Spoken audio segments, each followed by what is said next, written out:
Agar senda ham birodar mana shu sifat bo'lsa, o'zingni emas, boshqalarni o'ylaydigan bo'lsang, ulkan bir saodatni his qilasan. Albatta bu karomat. Alloh taolo hadis qudusida nima degan edi? Uhibbul asqiya va hubbi lil faqiri sahi ashad. Men dedi Alloh taolo sahiylarni yaxshi ko'raman.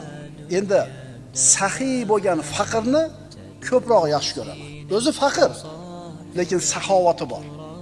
Hamma sahiyni Alloh yaxshi ko'radi, ammo kambag'al bo'lib turib sahiylik qilayotganni ko'proq yaxshi ko'radi. Uhibbul kurama va hubbi lil faqiril karim ashad.